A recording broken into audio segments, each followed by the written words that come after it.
ہماری زندگی کے اندر بہت ساری ایسی چیزیں ہیں کہ اگر وہ ہم سے رخصت ہو جائیں، خدا نہ کرے، تو پھر ہمیں بڑی شدت سے احساس ہوگا کہ یہ نعمت کتنی بڑی ہے۔ آپ قوس و قزح کے رنگ دیکھتے ہیں، دھوپ اور چھاؤں میں لوگوں کے چہروں کو ملاحظہ کرتے ہیں، آپ اپنے بچوں کو محبت کی نظر سے دیکھ کر دل کو ٹھنڈا کرتے ہیں، آپ اپنے ماں باپ کو محبت کی نظر سے دیکھ کر کامل حج کا ثواب حاصل کرتے ہیں، قرآن مجید کی زیارت کر کے آپ اپنے دل میں بہت سارا سرور محسوس کرتے ہیں۔ لیکن یہ ساری نعمتیں اتنی دیر تک آپ کے پاس ہیں جب تک آپ کے پاس آنکھ کی نعمت موجود ہے۔ اگر یہ رخصت ہو جاتی ہے نا، اگرچہ اتنی ساری نعمتوں میں یہ ایک نعمت ہے، لیکن آپ آنکھ نہیں ہے تو آپ کو تو اپنوں کا احساس بھی نہیں، آپ تو اپنوں کے چہرے بھی دیکھ نہیں پائے۔ کوئی بھی نعمت جو آپ کے پاس ہے، آپ کبھی محسوس کریں کہ اگر اس نعمت کا وجود ہمارے پاس نہ ہوتا تو ہماری کیفیت کیا ہوتی۔ یہ سانس ہے، ہم دو دفعہ سانس کا استعمال کرتے ہیں، ایک دفعہ اندر جاتی ہے اور ایک دفعہ باہر آتی ہے۔ اگر اندر نہ جائے تو بھی مسئلہ ہے، چلی گئی ہے لوٹ کر باہر نہ آئے تو بھی بہت بڑی مشکل ہے۔ تو اس کا اندر اور باہر جانا یہ زندگی کا احساس ہے۔ اگر کبھی سانس اکھڑنے لگے اور آپ کے سینے میں آپ کی سانس اٹکنے لگے تو ایک بہت بڑی تشویش ہے، ایک بہت بڑی آکسیجن ہے، پوری طرح سے انسان کو قید کر دیا جاتا ہے، اور وہ کہتا ہے کہ میرا تو سارا وجود سلامت ہے، ہاتھ کام کر رہے ہیں، پیر کام کر رہے ہیں، آنکھیں کام کر رہی ہیں، زبان کام کر رہی ہے، سب کچھ ٹھیک ہے، صرف سانس اکھڑ گئی ہے تو انسان محسوس کرتا ہے کہ یہ ساری چیزیں سلامت ہونے کے باوجود میرے کسی کام کی نہیں۔ آپ کے پاس جتنی بھی نعمتیں ہیں ان کو اگر آپ شمار کریں تو کبھی آپ کہیں گے کہ ساری نعمتوں میں آنکھ زیادہ ضروری ہے، کبھی کہیں گے کان زیادہ ضروری ہے، کبھی کہیں گے زبان زیادہ ضروری ہے، کبھی کہیں گے دل زیادہ ضروری ہے، کبھی کہیں گے روح زیادہ ضروری ہے۔ لیکن میں آپ سے عرض کروں، ان ساری چیزوں کے بغیر گزارا ہو سکتا ہے، رسول کائنات کی غلامی کے بغیر گزارا نہیں ہوتا۔ کیوں؟ اس لیے کہ اگر حضور کی شفقت نہ ہو، نبی پاک علیہ السلام کی رحمت نہ ہو، وہ ابن القیم نے ایک جگہ پہ کہا تھا کہ یہ حضور نے ہمیں انسان بنایا ہے، یہ نبی پاک علیہ السلام نے انسانیت کے اسباق پڑھائے ہیں، اخلاقی رویے کیا ہوتے ہیں حضور نے بتلائے ہیں۔ اگر حضور کا کرم نہ ہوتا تو انسان ایک دوسرے کو کاٹ کے کھاتا۔ یہ حضور نے بتلایا ہے کہ تم نے کس طرح زندگی کو گزارنا ہے۔ محبوب کریم علیہ السلام کا وجود نور ایک ایسی چیز ہے کہ اگر وہ کائنات سے معاذ اللہ سائڈ پہ کر دیا جائے تو اس کائنات کا قائم رہنا کسی صورت بھی ممکن ہے ہی نہیں۔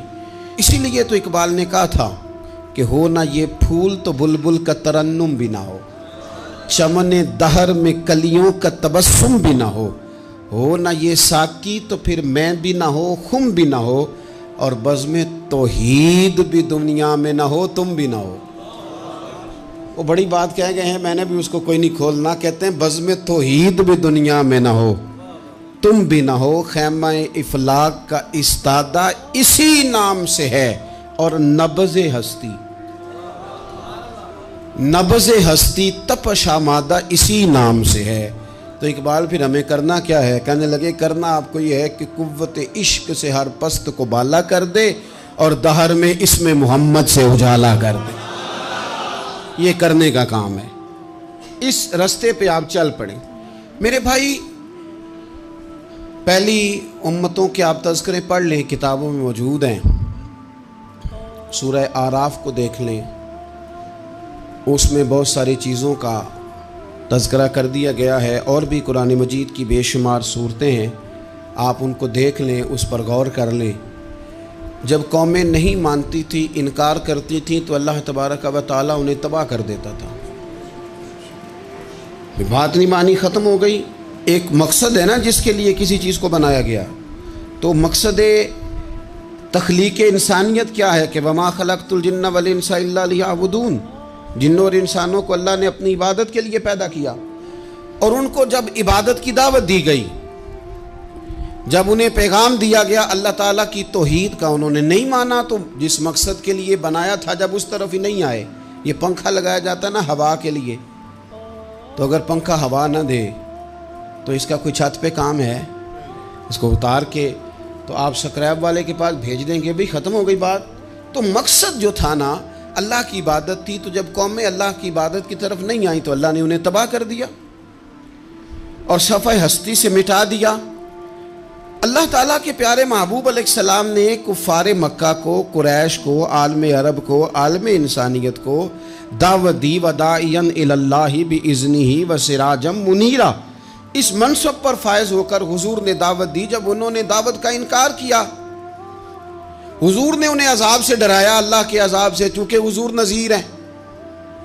انہوں نے یہ کہا کہ اگر آپ کہتے ہیں نا کہ ہم پر عذاب آئے گا تو پھر آپ وہ عذاب لے آئیں، ہم پہ آئے۔ جب کوئی آدمی منہ سے تباہی مانگے، جب کوئی شخص اپنے منہ سے یہ کہے کہ کر لیں جو ہوتا ہے معاذ اللہ، تو اگر تو سامنے والا کمزور ہو تو شاید وہ کچھ نہ کر سکے، لیکن یاد رکھنا کئی دفعہ کمزور ہوتا ہے تو کچھ نہیں کرتا، تو کئی دفعہ مہربان بڑا ہوتا ہے، رحمان اور رحیم کئی دفعہ کرم نوازی کرتا ہے۔ جب انہوں نے کہا نا کہ لائیں وہ عذاب ہے محبوب جس کا آپ وعدہ کرتے ہیں، تو اللہ نے کیا فرمایا؟ فرمایا وَمَا كَانَ اللَّهُ لِيُعَذِّبَهُمْ وَأَنْتَ فِيهِمْ۔ محبوب رب کی یہ شان ہی نہیں کہ انہیں عذاب دے، کیوں؟ اس لیے کہ آپ ان کے درمیان موجود ہیں۔ اے محبوب علیہ السلام، اللہ کی یہ شان نہیں کہ انہیں عذاب دے اس حال میں کہ آپ ان کے درمیان موجود ہیں۔ آپ میری بات کو سمجھیں گے، غور کریں گے کہ کافروں کے درمیان اگر حضور موجود ہوں تو عذاب نہیں آتا، تو قیامت میں جب حضور مومنوں کے بیچ موجود ہوں گے، مجھے کہہ لینے دو نا کہ اساں جے ہاں گناہیاں دا جدوں اعمال نامہ پھرول ہوئے، پھر ذرے ذرے نے سامنے آ جانا ہے، جو جو منہ تھی بولیا بول ہوئے، اساں بھی کول حضور دے بیٹھ رہنا ہے، لکھ عمل ترکڑی تول ہوئے، او دے کولوں بھی رب نے حساب لینا ہے جیڑا بیٹھا ہی محمد دے کول ہو صلی اللہ تعالیٰ علیہ وسلم، او دے کولوں بھی رب نے حساب لینا ہے جیڑا بیٹھا ہی محمد دے کول ہوئے، جس کو کہتے ہیں قیامت حشر، جس کا نام ہے، جس کو کہتے ہیں قیامت حشر، جس کا نام ہے۔ تیرے دیوانوں کے لیے وہ دن تو جشن عام ہے، زیارت ہوگی نا حضور کی، تیرے دیوانوں کے لیے وہ دن تو جشن۔ اور ایک شاعر نے اور بات کھول دی، کہنے لگا ہر نظر کانپ اٹھے گی محشر کے دن، خوف سے ہر کلیجہ دہل جائے گا۔ اچھا جی پھر کیا ہوگا؟ ہر نظر کانپ اٹھے گی محشر کے دن، آنکھیں پھڑ پھڑائیں گی، کانپیں گی اور کلیجے پھٹیں گے۔ منظر ہی ایسا ہوگا، انسان اپنے پسینے میں ڈبکیاں کھا رہا ہے، حساب کا وقت آ گیا ہے اور سورج سوا نیزے پہ ہے، زمین دھڑک رہی ہے، تو کہنے لگے ہر نظر کانپ اٹھے گی محشر کے دن، خوف سے ہر کلیجہ دہل جائے گا، پھر اوڑھ کر کالی کملی وہ آ جائیں گے، پھر اوڑھ کر کالی کملی وہ آ جائیں گے، پھر اوڑھ کر کالی کملی وہ آ جائیں گے، ہر نظر کانپ اٹھے گی محشر کے دن، خوف سے ہر کلیجہ دہل جائے گا، پھر اوڑھ کر کالی کملی وہ آ جائیں گے، سارے محشر کا نقشہ بدل جائے گا۔ میرے عزیز، حضور کے بغیر گزارا، نبی کریم کے بغیر کوئی چارہ، ہمارا کوئی سہارا ہی نہیں حضور کے بغیر، ہم کدھر جائیں سوائے محبوب کے۔ اس لیے نا صحابہ اس بات پر مطلع ہو گئے تھے، وہ نا بڑی بڑی دھیمی دھیمی باتیں پوچھتے رہتے تھے، اطلاع مل گئی تھی نا کہ اصل کرنا کیا ہے، تو جو رازدار لوگ ہوتے ہیں نا وہ پھر دھیمے دھیمے راز کی باتیں کرتے ہیں۔ حضرت انس بن مالک حضور کے خادم تھے، اماں نے دے دیا تھا حضور کی بارگاہ میں، کہتے ہیں میں 10 سال مدینے میں حضور کی نوکری کرتا رہا، تو قریب سے دیکھا تھا نا سارا کچھ، بہت ساری احادیث ان سے مروی ہیں، بڑی چیزوں کو دیکھا تھا، تو اب سیانے ہو گئے، باتیں سمجھ گئے، قریب رہنے والے لوگ تو قربان پچھانن والے ہیں، تو گل جان گئے گل کھول دے نہیں، تو قریب پہنچ گئے تھے نا، تو سمجھ آ گئی تھی بات کی، تو ترمذی میں موجود ہے، ایک دن حضور سے پوچھتے ہیں یا رسول اللہ قیامت والے دن آپ کو کہاں تلاش کروں؟ یعنی حضور علیہ السلام سے پوچھتے ہیں حضور میں نہ قیامت والے دن، بھئی بات تو یہ نہ کہ اعمال ٹھیک کیے جائیں، معاملات پر توجہ دی جائے، عبادات کا خیال کیا جائے، جو ہمارے ذمہ ڈیوٹیاں ہیں وہ پوری کی جائیں. تو وہ کہتے ہیں حضور وہ قیامت والے دن کہاں تلاش کروں؟ تو حضور نے بھی نہیں فرمایا کہ تو اعمال ٹھیک کر، مجھے ڈھونڈنے کی کیا ضرورت ہے، کہاں ڈھونڈوں؟ تو حضور فرمانے لگے مسکرا کے فرمانے لگے، چونکہ قربان پچھانن والے ہیں تو اے گل جان گئے گل کھول دے نہیں. حضور علیہ السلام سے کہا یا رسول اللہ میں نہ قیامت والے دن کہاں تلاش کروں؟ تو حضور فرمانے لگے حوض کوثر پہ. یا رسول اللہ وہاں کیا ہوگا؟ تو فرمایا امت پیاسی آئے گی تو میں جام بھر بھر کے پلاؤں گا، میں جام بھر بھر کے پلاؤں گا. ایسا کہ تیری خیر تیرے میں کدے کی خیر، ایسی پلا کہ جس کا نشہ عمر بھر رہے. اور ایک نے کہا تھا کہ طیبہ سے منگائی جاتی ہے، سینوں میں رچائی جاتی ہے، توحید کی میں پیالوں سے نہیں نظروں سے پلائی جاتی ہے. حضور صلی اللہ علیہ وسلم نے فرمایا حوض کوثر پہ بھی جام پلائیں گے. سیانے بڑے تھے، حضرت انس اور بلا ہمارا کر رہے تھے. یہ حضور سے پوچھ کے نا تو ہمیں ایڈریس بتا رہے ہیں، کیونکہ حدیث روایت کر دی نا تو ہمیں ایڈریس سمجھا دیے، پتے بتا دیے کہاں پہنچنا ہے، ساری جگہ سمجھا دی. چلیں جدید دور آ گیا ہے، انہوں نے لوکیشن بتا دی کہاں کر کے نا کس جگہ جا کے سٹاپ کرنا ہے کام. یا رسول اللہ وہاں ملاقات نہ ہوئی تو حضور نے فرمایا پھر پل صراط پہ آنا. یا رسول اللہ وہاں کیا ہوگا؟ فرمایا امت گزر رہی ہوگی اور میں دعائیں مانگ رہا ہوں گا، رب سلم امتی رب سلم امتی، یا اللہ میری امت کو سلامتی سے گزار دے. تو وہاں آ جانا، میں دعائیں وہاں مل جاؤں گا. قربان جائیں. فاضل بریلوی بول پڑے، کہنے لگے خدا کی رضا چاہتے ہیں دو عالم، خدا چاہتا ہے رضائے محمد. اجابت کا جوڑا عنایت کا سہرا، دلہن بن کے نکلی دعائے محمد. اجابت نے جھک کر گلے سے لگایا بڑی ناز سے جب دعائے محمد. رضا اب پل سے وجد کرتے گزریے کہ ہے رب سلم دعائے محمد صلی اللہ تو عرض کی یا رسول اللہ وہاں ملاقات نہ ہوئی تو؟ میں نے کہا وہ ہمیں لوکیشن سمجھا رہے تھے، انہیں تو پتا تھا پہلے ہی. ایک قربان پچھانن والے ہیں تو ایک گل جان گئے گل کھول دے نہیں. تو وہاں نہ ملاقات ہوئی تو حضور نے فرمایا پھر میزان عمل پہ آنا. یا رسول اللہ وہاں کیا ہوگا؟ فرمایا امت کے عمل تول رہے ہوں گے اور میں ان کے لیے دعائیں کر رہا ہوں گا. میں نہیں جا سکا کبھی بچوں کے ساتھ پیپر دلوانے، استاد کو اجازت نہیں دیتے، کہتے ایک ایگزامینر اور آئے گا کوئی، جس نے پڑھایا ہو اسے اجازت نہیں کہ تو جا. ابا جی کو اجازت نہیں ہوتی کہ وہ ایگزامینیشن ہال میں جائے، وہاں تو کوئی اور لوگ آتے ہیں. یہ بھی عجیب سبق ہے نا کائنات کا کہ سارے تعلیم و تربیت کے اسباق بھی حضور پڑھائیں، رنگ بھی سارا حضور ہی بتائیں، اور قبر کے سوالات بھی سارے ہمیں حضور بتا دیں، اور جب پیپر ہونے لگے تو سرانے بھی کھڑے ہو جائیں. تو پھر کہہ لینا ایک دفعہ پھر کہ وہ دے کولوں کی رب نے حساب لینا، جیڑا بیٹھا ہی محمد دے کول، وہ دے کولوں کی رب نے حساب لینا. میرے عزیز ہمارا گزارا نہیں حضور کے بغیر. لوگ اصل میں نا ہمارا مسئلہ نہیں سمجھتے، ہمارا مسئلہ کچھ اور ہے.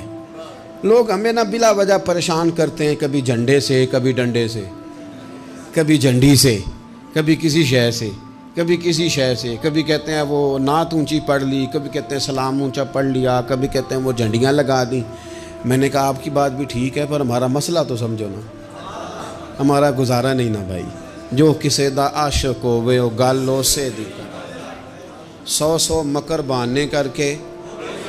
میں پوچھے ہے میاں صاحب نو مزار تے جا کے کہ مکر کرنے ٹھیک نے؟ تو ساں کہنا مکر کردہ ہے تے حضور ٹھیک نے. تے میں نو لگتا ہے کہ پولا جان دے سے پہے کہ سونا راضی کرنا ہوئے تے موڑ ٹھیک نے. حضور نے ایک دن کہا تھا، حضرت ابو سعید خدری نے کہا یا رسول اللہ آپ قرآن پاک کی تلاوت کر رہے تھے، قرآن پاک بڑا سونا پڑھتے تھے نا. تو نبی کریم نے سن لیا، اب کیا کریں، دلیل دیں گے تو بات مضبوط ہو جائے گی. حضور نے سن لیا تو بعد میں فرمایا ابو سعید تو بڑا سونا قرآن پڑھتا ہے، رب کے علاوہ کسی کو دکھا کے عبادت کرنی جائز ہے؟ حضرت ابو سعید خدری کہنے لگے سن رہے ہیں، مجھے پتہ نہیں تھا آپ سن رہے ہیں، ورنہ میں نے تو اور بنا بنا کے پڑھنا تھا۔ اب تو مان جاؤ نا، جو کسے دا عاشق ہوئے گل اسے دی کرد ہے، 100 مکر بہانے کر کے، 100 مکر بہانے کر کے او دے ہی مرنے مرد ہے۔ میرے عزیز ہماری مجبوری ہے، لوگ اس بات کو سمجھتے نہیں، ہماری مجبوری ہے، حضور کا میلاد ضروری ہے، لوگ سمجھتے نہیں بات کو، اس لیے بلا وجہ رٹا ڈال کے بیٹھتے ہیں۔ بھئی ہم نے تو کوئی رٹا ڈالنا نہیں، نہ سیاست کا، نہ دولت کا، نہ اقتدار کا، نہ کسی اور چیز کا۔ سیاست دے جھگڑے اساں چھوڑ دیتے، اتنے محبت دا جھگڑا ہے، یہ چھڑا کوئی نہیں سکتا۔ تو میرے عزیز ہمارا حضور کے بغیر گزارا، اور نبی پاک علیہ السلام کے بارے میں رب فرماتا ہے وَلَسَوْفَ يُعْطِيكَ رَبُّكَ فَتَرْضَىٰ، محبوب میں آپ کو اتنا دوں گا کہ آپ اپنے رب سے راضی ہو جائیں گے۔ کیا کروں میں؟ اب یہ آیت اتنی شاندار ہے۔ حضرت امام زین العابدین رضی اللہ تعالیٰ عنہ سے کسی بندے نے کہا قرآن پاک میں سب سے زیادہ امید والی آیت کون سی ہے؟ اس کا خیال تھا لا تقنطوا من رحمت اللہ کہیں گے، اللہ کی رحمت سے نا امید نہ ہونا۔ اس نے کہا حضور سب سے امید والی آیت بتائیں۔ وہ کہتا میرے ذہن میں تھا کہ یہ والی آیت پڑھیں گے۔ تو امام زین العابدین رضی اللہ تعالیٰ عنہ فرمانے لگے سب سے امید والی آیت ہے وَلَسَوْفَ يُعْطِيكَ رَبُّكَ فَتَرْضَىٰ، رب کہتا ہے محبوب اتنا دوں گا کہ آپ اپنے رب سے راضی ہو جائیں گے۔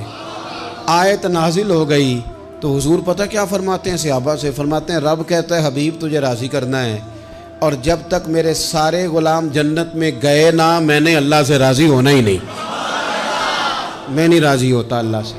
سارے جائیں گے تو تب تو میں تو کہتا ہی رہوں گا نا قربان پچھانن والے آتا، او گل جان گئے پر گل کھول دے، او گل کھول دے نہیں۔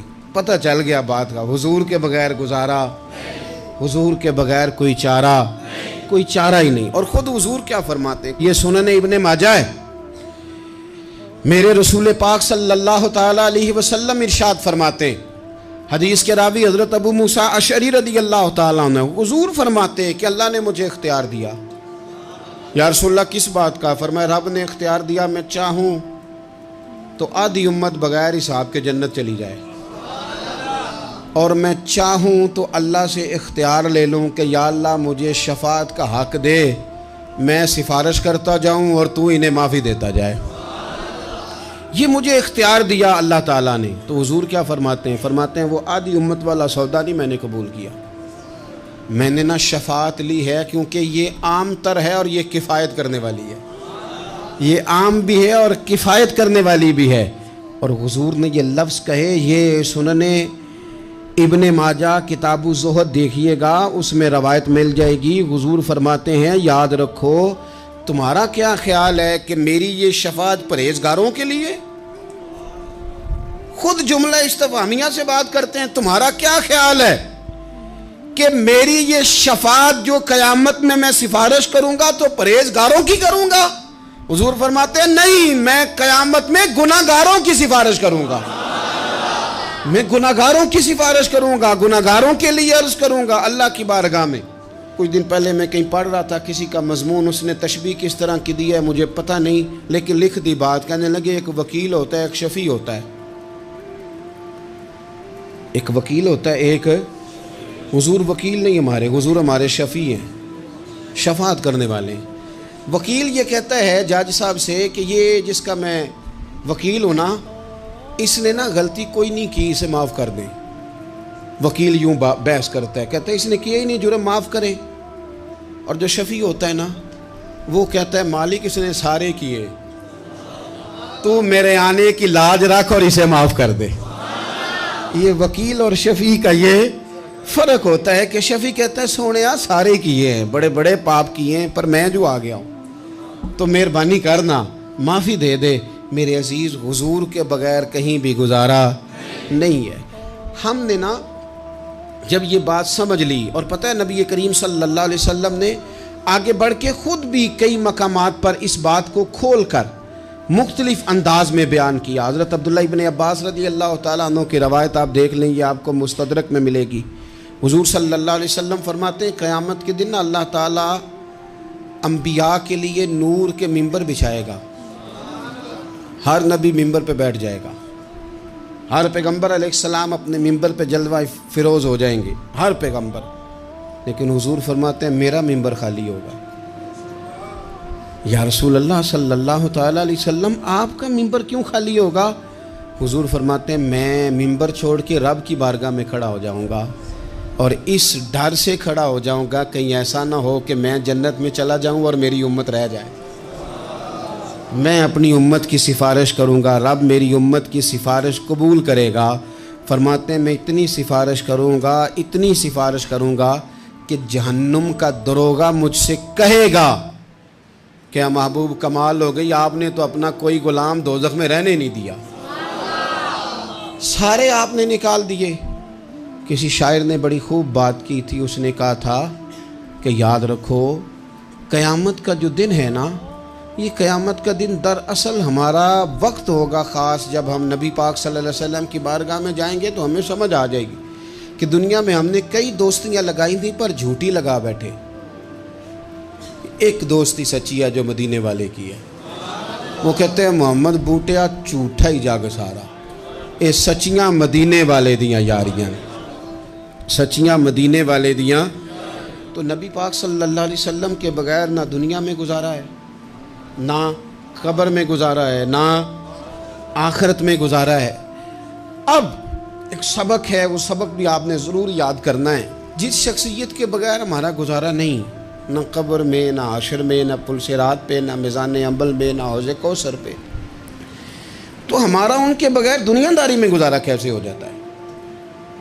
ہمارا تجارت بھی حضور سے سیکھیں، گھرداری بھی حضور سے سیکھیں، شادی بیاہ کے طریقے بھی حضور سے سیکھیں. جب گزارا نہیں حضور کے بغیر تو پھر زندگی کے سارے سلیقے حضور سے سیکھیں. پھر ادھر ادھر جانے کی ضرورت ہے.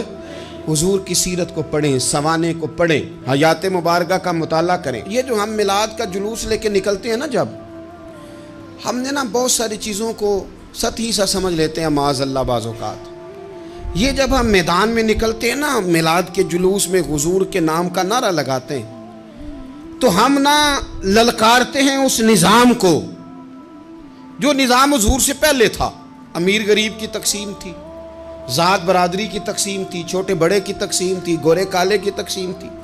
ہم جب میدان میں نکل کے نعرہ لگاتے ہیں تو ہم اس نظام کو للکارتے ہیں. ہم کہتے ہیں وہ نظام نہیں چلے گا، اب حضور کا میلاد ہو گیا ہے. اب نظام وہ ہے کہ جس پلیٹ میں ابو بکر صدیق کھانا کھائیں گے اسی میں بلال حبشی بھی کھائیں گے. اب نظام وہ ہے کہ اگر غریب آدمی جرم کرے گا تو سزا ملے گی، تو اگر گورنر کا بیٹا جرم کرے گا تو سزا اسے بھی ملے گی. اب حضور کا نظام آ گیا، ہم اس نظام کی طرف بڑھتے ہیں. اپنے آپ کو حضور کے قدموں کی طرف مائل کریں. میلاد صرف 1 سے 12 ربیع الاول تک نہیں، میلاد سارا سال ہے، ذکر میلاد سارا سال ہے، میلاد کی محفل سارا. اور میلاد صرف مسجد میں نہیں، گھر میں بھی ذکر میلاد، دکان میں بھی ذکر میلاد. ذکر میلاد سے مراد حضور کی تعریفیں، نبی پاک کی شانیں، حضور کی باتیں. آ میرے دل آمنہ کے لال کی باتیں کریں، چہرہ والشمس کے اجلال کی باتیں کریں. اپنی طبیعتیں حضور کے ساتھ لگائیں، اپنے آپ کو حضور کے قدموں سے وابستہ کریں اور عشق کریں نبی پاک سے.